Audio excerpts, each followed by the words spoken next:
الحمدللہ وکفا والصلاة والسلام علی عباده الذین اصطفى اما بعد فاعوذ باللہ من الشیطان الرجیم بسم اللہ الرحمن الرحیم۔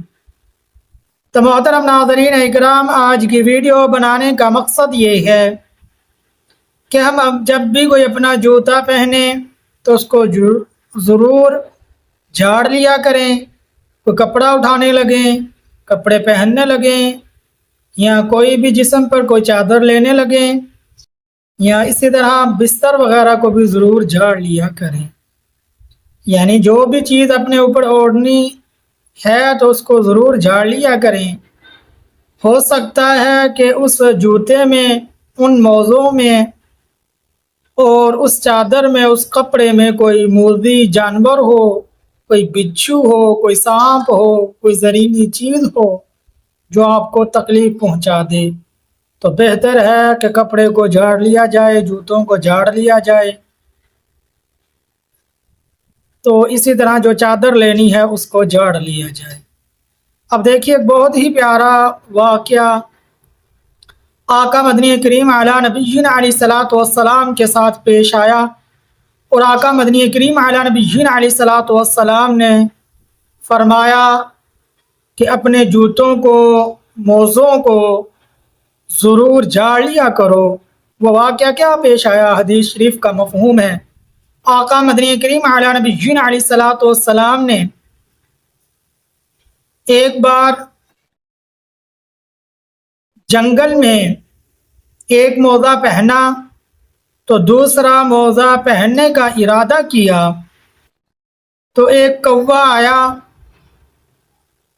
تو وہ کوہ حضور صلی اللہ علیہ وسلم کا دوسرا موزہ جو تھا وہ اٹھا کر لے گیا۔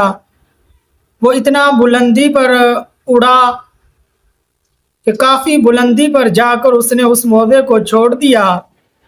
جب کافی بلندی پر جا کر اس کوے نے اس موزے کو چھوڑ دیا تو وہ موزہ جب زمین پر آ کر زوردار گرا تو گرنے کی وجہ سے اس میں سے ایک سانپ دور جا کر جا پڑا۔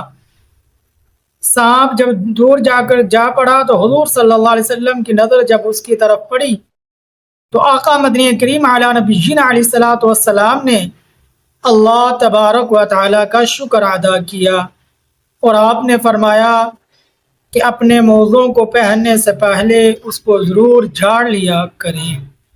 تو محترم ناظرین اکرام، یہ آقا مدنی کریم علی نبینا علیہ الصلوۃ والسلام کا مبارک ارشاد ہے۔ تو اس سے ہمیں کیا سبق ملتا ہے، کیا ہدایت ملتی ہے؟ کہ جب بھی ہم اپنے جوتے پہنیں، جوتوں کو جھاڑ لیں، بوٹ پہنیں، بوٹوں کو جھاڑ لیں، جرابیں پہنیں تو ان کو بھی خوب اچھی طرح، موزے پہنیں تو ان کو بھی خوب اچھی طرح جھاڑ لیں، کپڑے پہنیں تو ان کو بھی خوب اچھی طرح جھاڑ لیں، سونے کے لیے جو چادر اوپر لینی، جو بستر اس کو بھی خوب اچھی طرح جھاڑ لیں۔ یہ آقا مدنی کریم صلی اللہ علیہ وسلم کی بہت ہی پیارا مبارک ارشاد بھی ہے، اور آقا مدنی کریم علی نبینا علیہ الصلوۃ والسلام کی بہت پیاری سنت بھی ہے۔ اور اس سنت کو ادا کرنے کے کتنے فائدے ہیں۔ سب سے بڑا فائدہ تو یہ دیکھیں کہ آپ کی ایک قیمتی جان ہے، اس قیمتی جان کی حفاظت ہو جاتی ہے، وہ قیمتی جان نقصان سے بچ جاتی ہے۔ وہ مسلمان جو قیمتی ہے، اللہ کی نظر میں بڑا قیمتی ہے مسلمان، وہ ضرر سے بچ جاتا ہے، نقصان سے بچ جاتا ہے، ایذا سے بچ جاتا ہے۔ اور تو محترم ناظرین اکرام، ہمارے چینل کو ضرور سبسکرائب کر دیں، بیل آئیکن کے بٹن کو دبا دیں، اور ہماری ویڈیو کیسی لگتی ہے ضرور بتا دیں۔ السلام علیکم ورحمۃ اللہ